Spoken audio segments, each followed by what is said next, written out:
isso, Eduardo Moreno. Daqui a pouquinho vamos falar com nossos comentaristas também da transmissão nessa vitória do Ceará sobre o Vasco 2-1, abrindo a quarta rodada do Campeonato Brasileiro. O Ceará pegou o elevador, entrou no G4, é o vice-líder nesse momento. É claro que tem mais 9 jogos ainda para serem jogados nessa quarta rodada, mas o fato é que o Ceará conseguiu uma vitória importante, a segunda no Campeonato Nacional. Vamos falar muito sobre esse jogo. Carlos Eduardo Mansur.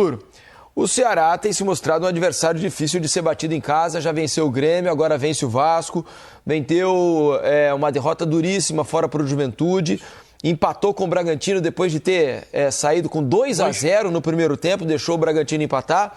Um começo de campeonato, acho que acima do esperado, para o Ceará. E o Vasco perde o seu jogo, né? Vinha de 2 vitórias, né, em casa, mas fora tá difícil do Vasco pontuar, pelo menos por enquanto. Mansur, boa noite. Boa noite, Felipe.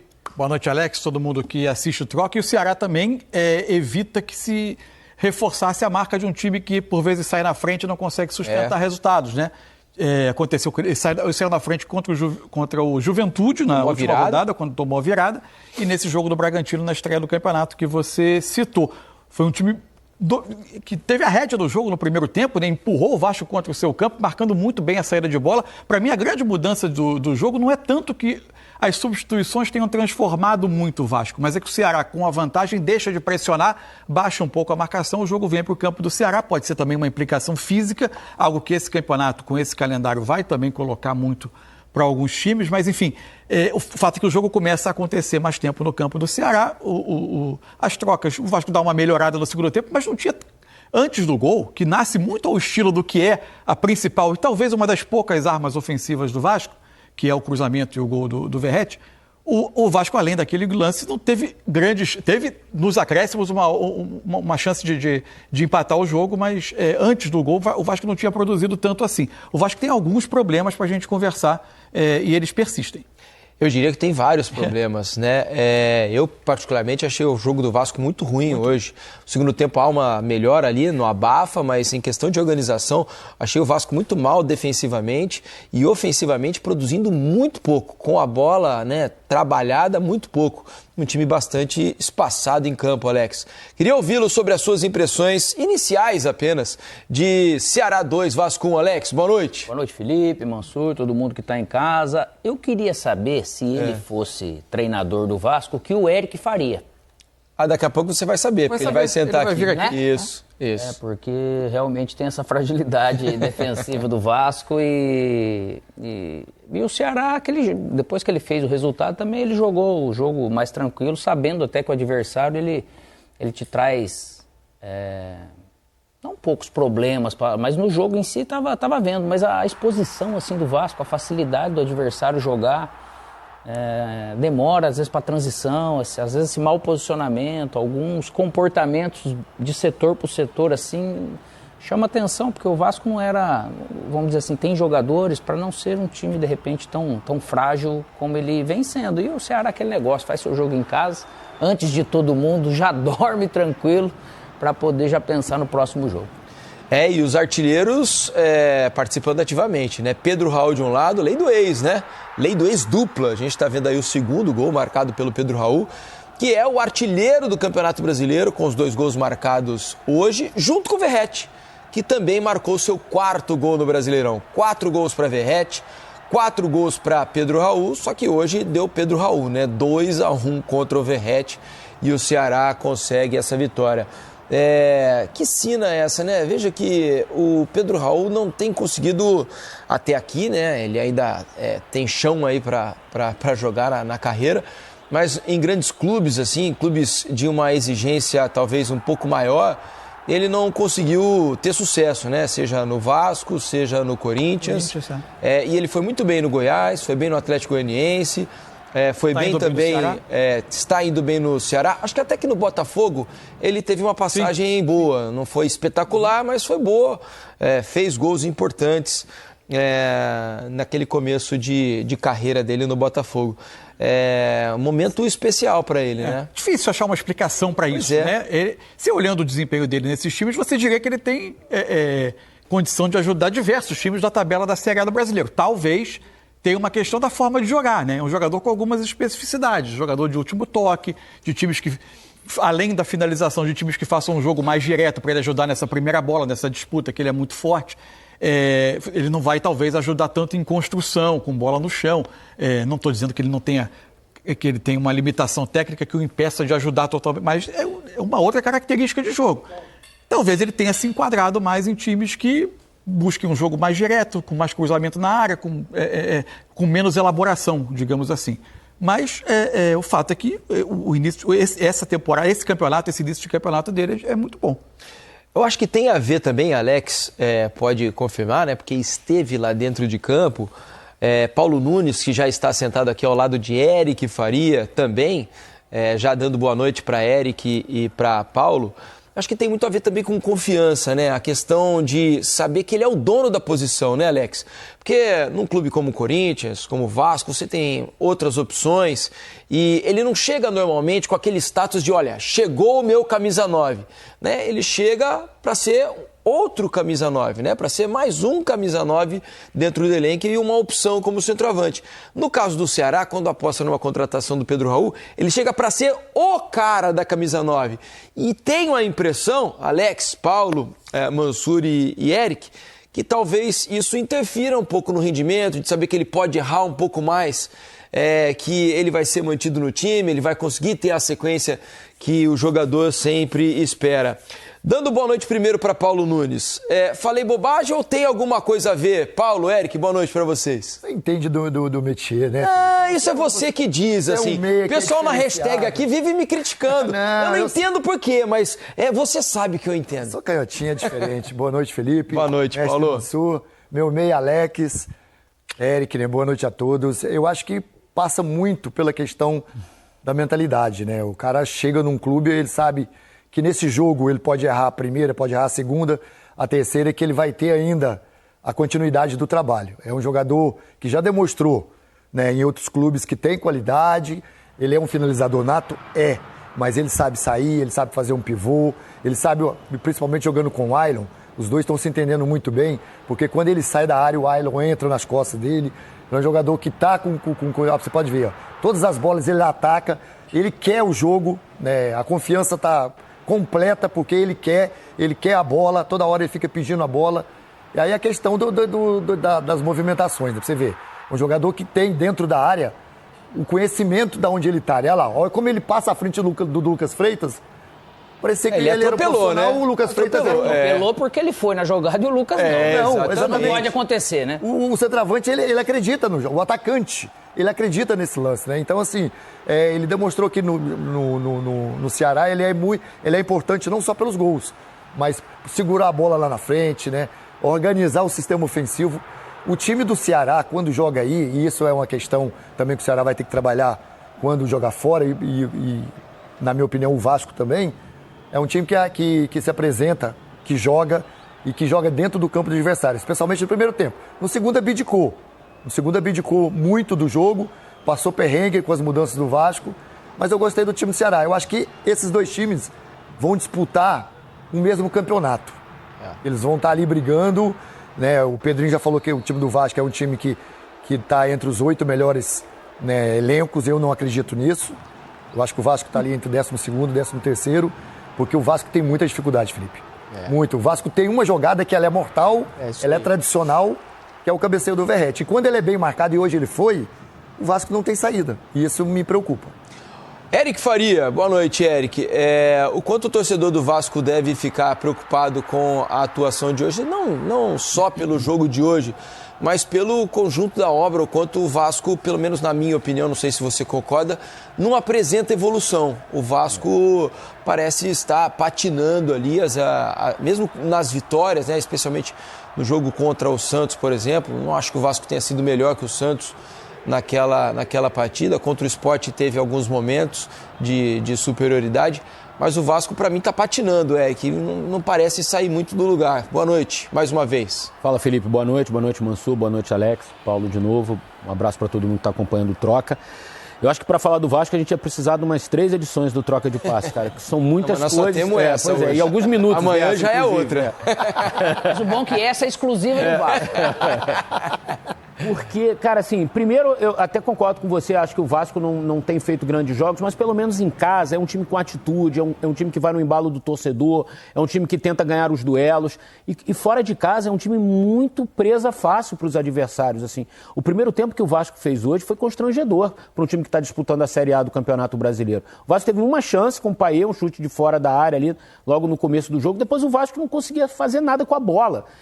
Nas poucas vezes em que o Vasco teve a bola, não conseguia trocar 4, 5 passes, evoluir defesa, meio campo e ataque, sabe? Então, isso é muito preocupante. E se você não consegue, muitas vezes, um jogo bom fora de casa, que você pelo menos se defenda bem. E o Vasco também não está conseguindo se defender. A atuação dos zagueiros hoje foi muito ruim. Os zagueiros marcando a bola o tempo inteiro. O Pedro Raul tocou em todos os cruzamentos. Cruzamento da direita, cruzamento da esquerda. Algumas vezes ele não conseguiu concluir para o gol, mas ele tocava na bola. Então ele ganhou praticamente todas as bolas do João Vitor e do Lucas. E esse primeiro gol é brincadeira, assim, por mais que o João Vitor tenha falhado e falhou pro Mugni, mas o Lucas estava com o Pedro Raul. Se ele acompanha ali, é cada um com um. Ele tem que acelerar até na o zagueiro, área. Ele não pode esperar, olha só. Olha, ele olha pro lado de cá. Ele olhou pro lado errado, né? Ele olhou pra direita, o Pedro Raul tava na esquerda. 4 corpos atrás, o Pedro Raul do Lucas, né? E aí acontece isso. E no segundo gol também. O Pedro Raul tava sozinho no segundo pau e o Guilherme sozinho recebendo o cruzamento. Então, a atuação defensiva do Vasco hoje foi muito ruim. E isso é algo preocupante porque, notoriamente, o Carille sempre foi um técnico que as pessoas diziam, pô, os times do Carille são bem armados defensivamente. E o Vasco toma muito gol. Tomou 3 gols na Sul-Americana, tomou gol do Sport, tomou gol do Santos, tomou mais 2 hoje. E gols, assim, na pequena área, sabe? Com muita facilidade. E a gente está vendo esse segundo gol, acho que vocês vão falar depois, né? Não estava impedido, o PC auxiliou a gente na transmissão, dizendo que a linha foi traçada certinha na bola. Só que eu fiz uma crítica durante a transmissão, porque eu acho o seguinte, e isso aconteceu no Campeonato Carioca, até num programa que a gente fez, Felipe. Isso. Se a comunicação não for bem feita, de nada adianta a gente ter a tecnologia. A gente precisa se comunicar bem. Quando essa linha é tracejada, ela não tira a dúvida de quem está em casa vendo o jogo, é muito ruim isso, eu acho, pro andamento do jogo. Eu recebi várias mensagens no meu celular no jogo ali. O cara traçou a linha no jogador. O cara traçou a linha no jogador. O PC disse que não, que a linha foi traçada certinha na bola. Não, e você sabe, Eric, eu fui ali no nosso... Isso é muito ruim. No nosso controle, porque eu fui exatamente questionar isso. Falei, precisamos do PC, porque eu acho que a linha foi traçada no jogador e tinha que ter sido traçada na bola. E aí o PC prontamente respondeu, falou, não, foi traçada na bola. E lá no monitor aqui do controle, aí ó, essa é a imagem, ela mesmo aproximada não fica muito clara. Mas no monitor menor ali, com a linha mais fina, dá pra ver que ela realmente foi traçada na bola. E quando a imagem se aproxima, ela dá essa... Isso não é legal. A imagem dá uma distorcida, né? E aí acaba ficando ruim. Porque, além de tudo, o VAR, claro, o primeiro objetivo do VAR é acertar as decisões do campo. Agora, ele precisa se comunicar bem.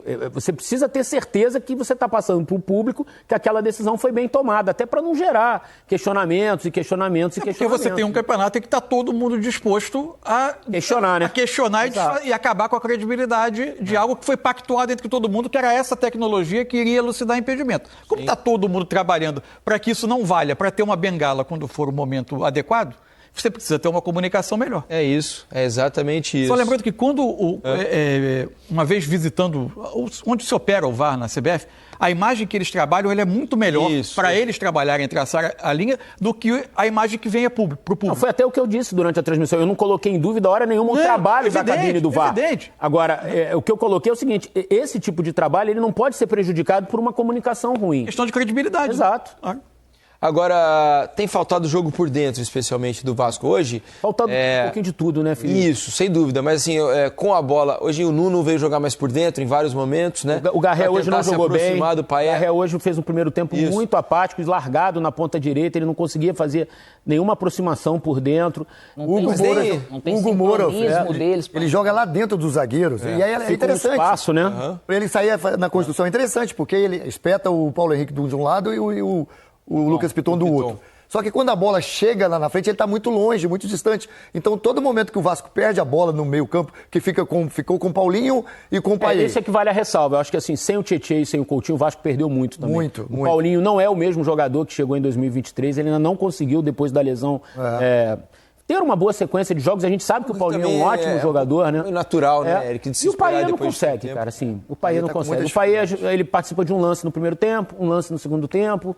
É muito pouco. Saiu machucado, né? Talvez hoje, né? É isso que eu ia dizer.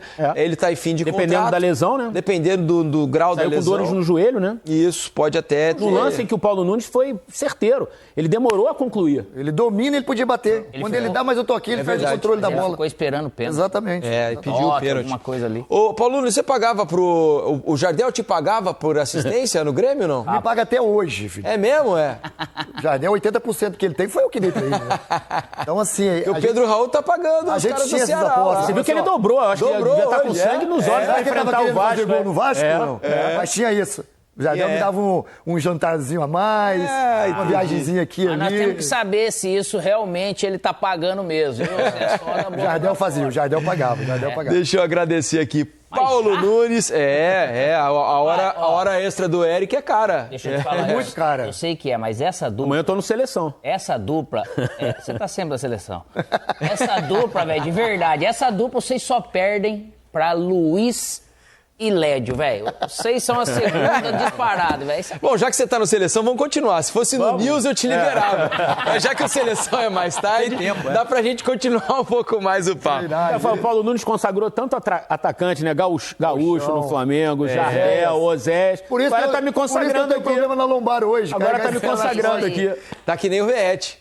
O Verrete deve estar com dor nas Meu costas, Deus, de tanto carregar o me deu Vasco. pena do Verrete hoje, alguns lances. Teve um lance hoje que foi, o quanto o Vasco tem marcado mal a saída de bola adversário.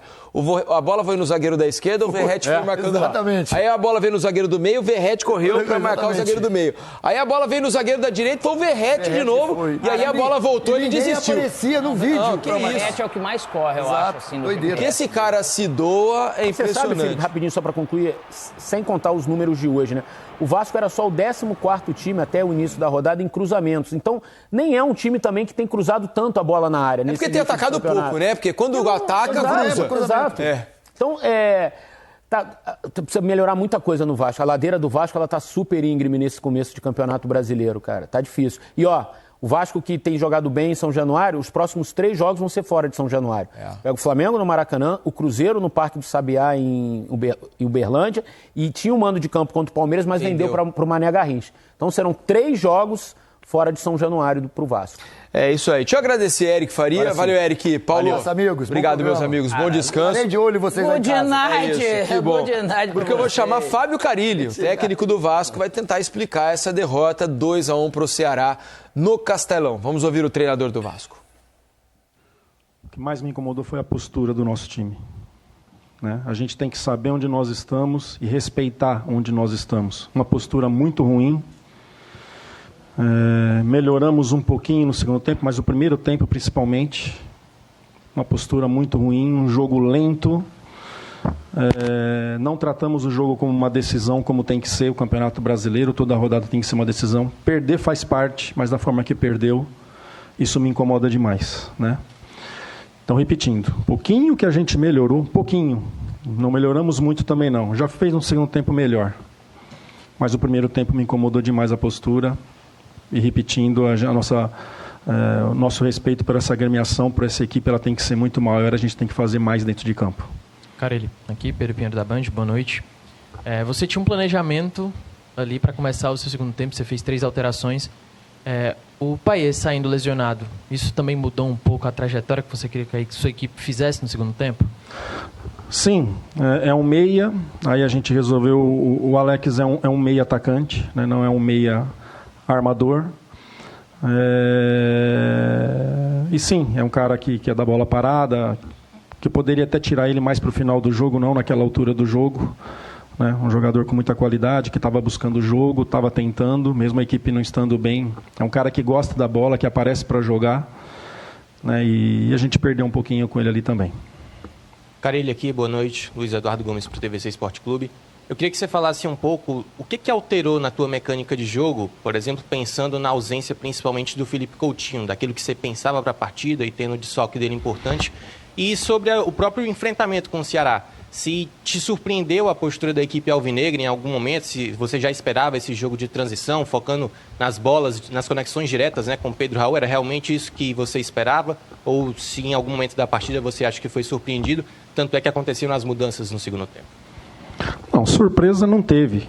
É a mesma ideia do Léo Condé, que está desde o ano passado no trabalho. Eu enfrentei pelo Santos o Ceará o ano passado. Era o Saulo que jogava como atacante, diferente do Pedro. O Pedro é mais de retenção, o Saulo é de mais de velocidade. Acompanho o Saulo desde o Japão. Não fomos surpreendidos, não. É um time bem treinado, que jogo de lado e muito cruzamento, buscando seus atacantes. A gente nos preparou para isso, mas em relação ao Coutinho, eu nem sei se o Coutinho tivesse em jogo hoje seria legal, porque a nossa saída ela foi muito ruim, foi muito lenta, facilitou para quem estava marcando.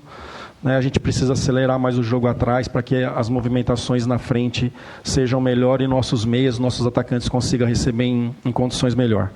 Então, o nosso jogo foi muito lento, muito lento. O Ceará deixando nossos zagueiros com a bola e a gente fazendo o jogo muito para trás. O meia apareceu, tem que jogar. No meia não vai aparecer livre toda hora, tem que fazer esses caras jogarem. E a gente ficou com esse jogo para o lado, jogo para o Léo muito, fazendo o nosso goleiro jogar muito, sendo que tinha situações para fazer para frente. Aqui, Fábio, boa noite. André Carvalho, da FM Conexão 70, certo? Eu queria saber se essa proximidade também dos jogos, hoje eu vi o Vasco da Gama no segundo tempo com uma dificuldade de recomposição do meio de campo para a defesa, certo? Essa proximidade dos jogos do Campeonato Brasileiro também hoje contribuiu para a derrota do time vascaíno aqui na Arena Castelão? Pode ser, sim. Pode ser. É algo que eu estou nessa sequência com esse grupo faz pouco tempo, né? Jogadores que não estão acostumados com o nosso futebol, que é caso de Nuno, de Garré, que eu já senti no primeiro tempo que eles estavam pesados, não estavam conseguindo fazer o seu melhor, já estão comigo há um pouco mais de um mês, eu já sei o que eles podem ser. É algo que vai trazer preocupação, sim. Jogamos contra a equipe da Venezuela. Jogamos sábado, o Ceará, por exemplo, não jogou no meio de semana, no meio da semana passada, e vai acumulando, só que a gente não tem saída. E o que eu costumo dizer, quando você não está bem tecnicamente no jogo, o adversário também não pode jogar. A gente poderia ter sido melhor nas nossas decisões, dos 2 gols tomados, e em outras. Não estou bem tecnicamente hoje as coisas não estão acontecendo, isso aí tem dia que vai ser assim mesmo. Mas aí eu tenho que ser ferrado sem a bola. Não dá chance. Eu não vou conseguir fazer lá, também não tomo aqui. Essa postura assim, essa leitura e errar que erre para frente. Não erre jogando de lado, jogando para trás. Me incomodou demais. Foi chamada a atenção no intervalo, foi chamada a atenção no final agora. No final a gente tem que trazer como aprendizado para que não possa acontecer mais. Professor, o Alisson para... Aí, Fábio Carilli bastante insatisfeito, com a postura do Vasco hoje contra o Ceará. Vejo vocês aqui na hashtag troca de passes, tem algumas pessoas perguntando sobre o pênalti do Payet, o que o Paulo César de Oliveira achou. A gente vai mostrar o lance aí para vocês, para que vocês tirem as suas conclusões. A explicação do Paulo César é de que foi um lance normal, e o pênalti não aconteceu. Na hora, no ao vivo ali, eu até achei que pudesse ter acontecido. Vendo o replay, acho que tem um tranco ali. Exatamente como você. Tem um tranco, mas é lateral do corpo do Payet, acho que é do jogo. E então para o PC não foi pênalti, tá bom? E aí, alguém discorda, Mansur? Cara, Alex? Eu acho uma carga ali num lugar que, assim, ninguém do Vasco reclamou tanto, você vê, o Carilli não falou, mas ele chega bem forte, só que ele não bate aqui ombro com ombro dentro da área, tem que tomar um cuidado, então ele pega meio aqui, meio diagonal. Agora, eu acho que tá no limite da interpretação. Cara, gosta de dar pênalti, você acha absurdo? Eu não ia achar, não achava o que eu acho que não é lance pra VAR, Se ele desse o pênalti no campo, acho que o VAR também não poderia interferir dizendo que não foi. Como ele não deu no campo, também acho que não é um lance para que o VAR entre, Assistindo o jogo, o Mansur e quem está em casa. Na velocidade normal, ele parece muito mais pênalti. Então era muito mais fácil do árbitro marcar do que não, tanto que na primeira vez que eu vejo a imagem no lance... Ó, o pé lá, e o pé dele toca no do coisa ainda, tá vendo? Ó lá o pé dele, O pé do defensor, ele atrapalha, é pênalti, cara. Pênalti sim, olha lá, O pé, se você reparar bem, atrapalha, cara. Ele tem aquela questão do impacto, né? Tudo bem, mas ele deixa o corpo ou não, ele tá no domínio da bola. É o defensor que tem que tomar cuidado. É isso. Então, pro Alex foi pênalti, né? Pro PC não foi. O juiz estava ali, ó, observando tudo de perto e não marcou, certo? Carlos Eduardo Mansur. Ô, Mansa. Sei que você tem aí uma análise pra gente que você preparou durante o jogo, né? Vendo a entrevista do Carilho, eu achei que eu ia discordar totalmente dele, mas discordei um pouco. Quando ele falou de postura, como primeiro tema, parece que ele estava apontando para o time. E eu queria trazer aqui um ponto que eu acho que é também que tem a ver com proposta de jogo e com a forma como o time se organizou, especialmente para sair jogando. Mas aí, mais adiante, ele fala sobre a saída de bola. Eu separei 3 lances do primeiro tempo, então aqui na sequência, eles são 3 de muitos que eu queria mostrar aqui. Acho que já exemplifica... Exatamente. Isso foi um padrão. E essa foi a razão para mim do jogo acontecer quase todo no campo defensivo do Vasco. A bola está dominada aqui. O Vasco quase sempre tinha aqui o Hugo Moura entre os zagueiros para fazer a saída. E quando o Ceará pressionava, o Vasco tinha muito pouca opção de passe, além desses 3 homens atrás. E qual era o desfecho da jogada? Chutão. Ó. Batida longa. Como o Vasco tinha... O que me incomoda, Nuno, pior... É nem direcionar a bola no Verrete, né, pô? Tá livre, esse chutão direciona no centroavante. Né? Exatamente. E o Verrete era o único jogador dos 4 da frente com uma mínima característica de ganhar essa primeira bola. Quase sempre essa bola era ganha pelo Ceará e o jogo voltava para o campo do Vasco. Outro lance que vai acontecer a mesma situação. A bola volta, está o Hugo Moura entre os dois, pouquíssima opção de linha de passe na frente.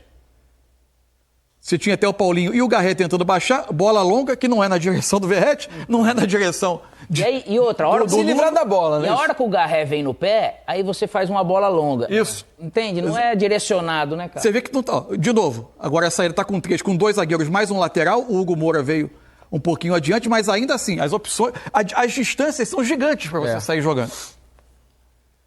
A bola vai cair aqui no pé do Lucas Freitas, volta no... Aí, olha o que o Léo Jardim faz. Erra o chute. E esse vai resultar... E tava com o João mais livre, vamos dizer, para sair. Então... O que vai acontecer? Tá aí que foi o quase gol do Pedro Raul. Pedro Raul se toca pro Ailon ali do lado, demorou uma semana para dominar, Aí o João teve um comportamento certo, que ele deixou pro Pedro tomar iniciativa e ele marcou bem. O curioso é que de tanto acontecer isso e a bola voltar pro campo do Vasco, até os tiros de meta o Vasco deixou de bater curto. Quando deixou de bater curto, aconteceu isso aqui, ó. De novo a batida, o único jogador que pode disputar essa primeira bola é o Verrete. Ele está longe, ele tenta chegar ainda para disputar. A bola não vem tá aqui o Verrete, mas a bola não vem para ele.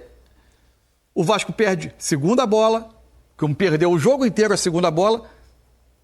E aí o Ceará vai ter aqui já o lado direito totalmente desguarnecido, porque o Paulo Henrique sai na cobertura, porque o Garré já tinha perdido o primeiro combate. Isso. Ver, né? O Hugo... E aí, evidentemente, que vai ter o lance do erro individual, né?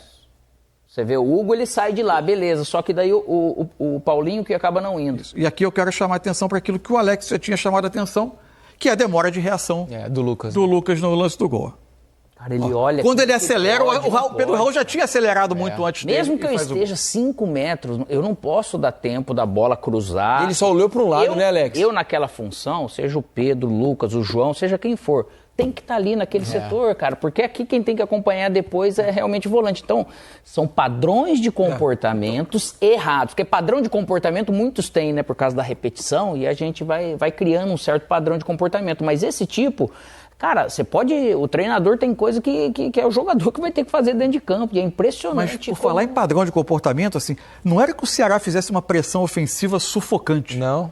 Mas o Vasco não conseguia ter estruturada uma saída de bola que desse ao time um mínimo de controle. O Vasco hoje tem o Garré pelo um lado, o Nuno pelo outro, o Payet, quando tem o Coutinho, hoje estava o Payet, jogadores de bola no chão, de controle, que pedem um time de mais controle, que não são jogadores de porte físico para disputar a bola pelo alto, e o Vasco fazia um tipo de jogo a partir da saída de bola que não encaixa com esses jogadores. O Vasco não se sustentava. E aí um outro problema do Vasco, eu acho, também, dos tantos. O Nuno, que é um jogador que sobe qualidade técnica, ele não tem sido um jogador que consegue competir mais do que 60, 65 minutos, não sei se é uma questão de adaptação ainda ao Brasil. Que se adaptou ao Vasco melhor do que o Garré. Sequência de em jogos termos também. técnicos, ele tem contribuído até bem mais do que o Garré, que é um jogador que não tem construído tanto e até na hora de defender ele deixa um pouco a desejar. Aí o Vasco perde o Nuno no intervalo, né? O Nuno sai no intervalo, imagino que por uma questão de físico, entram os 2 pontos, mas para mim o que mais mudou o jogo é que o Ceará parou de incomodar, baixou um pouco, e aí o Vasco conseguiu jogar um pouco mais no campo de ataque, mas criou muito pouco também. Isso, e falando do Ceará, inclusive, eu não vi o jogo contra o Juventude, mas achei que do jogo contra o Grêmio e do Bragantino, hoje foi o jogo menos bom do Ceará. Menos bom do Ceará, também achei. O Ceará jogou melhor contra o Grêmio, jogou melhor contra o Bragantino, especialmente no primeiro tempo, de acordo, do que jogou hoje contra o Vasco, né? O primeiro tempo, por exemplo, contra o Bragantino é muito melhor do que o jogo de hoje. Muito melhor. Muito acima. E ainda assim conseguiu fazer o resultado, né? Uma vitória importantíssima para o Ceará do bom Léo Condé. Se a gente for olhar o Nuno, você fala assim, ele não sustenta. Parece que ele não sustenta assim de energia até desde o começo. Porque essa segunda linha de 4 com os 2 volantes, com o Nuno e Garré, cara, tem deixado essa linha de 4 também muito frágil. Né? Então você precisa se comportar de uma maneira complicada. Se Garré e Nuno estão jogando, e às vezes você precisa fazer um quinto homem, eles não conseguem. Não fazem. Você pode ver que aqui é difícil para a característica deles. Você pode ver que o Ceará do lado direito, volume ali o tempo todo, e o Nuno não conseguia. A melhor qualidade técnica que o Vasco tem, em tese, com Garré, Coutinho e Nuno, melhora o jogo com a bola, tanto que em São Januário, jogos que ele tem um pouco mais a rédea do jogo, se coloca mais no campo adversário, o Vasco consegue ter algumas tramas ofensivas, mas ela não dá competitividade e não dá vigor. E aí, em jogos como o de hoje, o campo também não ajuda tanto, o jogo vai mais para o embate físico, a bola viaja mais, o Vasco sofre. Aqui, ó, a gente está falando desses jogadores, Felipe. Tem o Mugni. Quantos anos tem o Mugni? Ele sempre foi um jogador de característica lenta. Só que olha a disposição dele. A disposição, meu filho, hoje em dia não dá para falar que você não consegue. Lógico que depende do que você comprova. Só que muitas vezes, o que o Ceará fazia com ele também? Fazia essa segunda linha de 5. Porque ele ocupa um espaço igual o Vasco. O Mugni. Essa linha de passe, essa segunda linha de 4 do Vasco, ela sofre muito sendo só 4 atletas com esses 4. É isso. Pô, traz de repente o Paiê, característica o Coutinho, também. Ajuda a ocupar um espaço melhor, maior. E depois de 4 jogos, né? Claro que todo mundo vai fazer ainda o quarto, só Ceará e Vasco fizeram essa 4ª partida, mas o Vasco tem a pior defesa do campeonato. Para um time treinado pelo Carille, né? Eu acho que deve ser algo que incomoda demais o Carille, né? O Vasco já tomou 7 gols em 4 jogos, tem a pior defesa nesse momento do campeonato.